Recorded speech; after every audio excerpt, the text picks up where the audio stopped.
नमस्कार दोस्तों। आज मैं गणेश भगवान और एक कंजूस बुढ़िया की कहानी लेके आई हूँ। एक समय की बात है, एक गांव में सास बहू रहती थी। सास बहू बहुत कंजूस स्वभाव की थी। वह धर्म पुण्य तो बहुत करती थी, लेकिन भगवान की पाठ पूजा से ज़्यादा उसका ध्यान पैसे पर रहता था। एक बार उसने एकादशी का व्रत किया और सारे परिवार और पड़ोसियों को खाने का निमंत्रण दिया। उसने सोचा कि मैं ब्राह्मण भोज भी करवा दूँ तो उद्यापन भी हो जाएगा।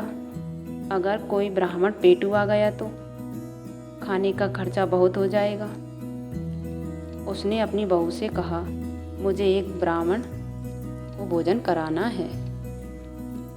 तुम एक काम करो, कोई छोटा सा लड़का देखकर उसे न्योता देकर आ जाओ। एक वक्त की रसोई ज़्यादा बना लेना। बहू घर से थोड़ी बाहर गई और कुछ ही दूर पर ब्राह्मण के लड़के गेम खेल रहे थे और उनमें से एक लड़के को बुलाकर उसने कहा, 12 बजे तुम हमारे घर भोजन पे आ जाना। लड़के ने कहा, मेरा नाम गणेशा है, तुम गणेशा गणेशा पुकारोगी तो मैं उसी वक्त आ जाऊंगा। बहू ने घर जाकर रसोई में खाना बनाया और खाना बनाकर वह घर से कुछ दूर आ गई।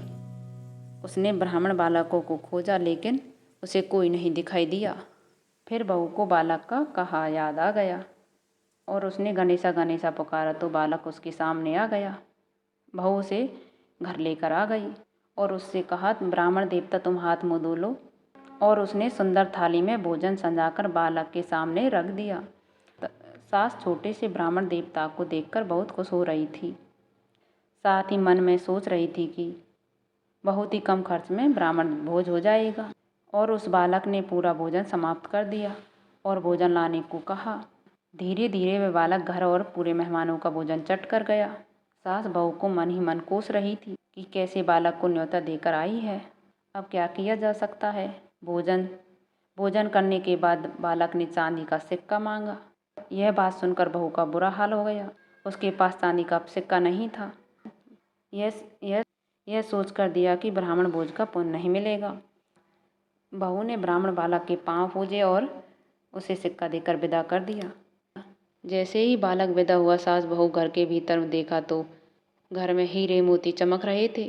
सास बहू धन देखकर बहुत खुश हुई और कहा, गणेश भगवान की हम पे कृपा हुई है, जो हमारे गणेश भगवान भोजन करने पधारे हैं। गणेश भगवान ने जैसे सास बहू को दिया वैसे सबको देना। हे गणेश भगवान की जय।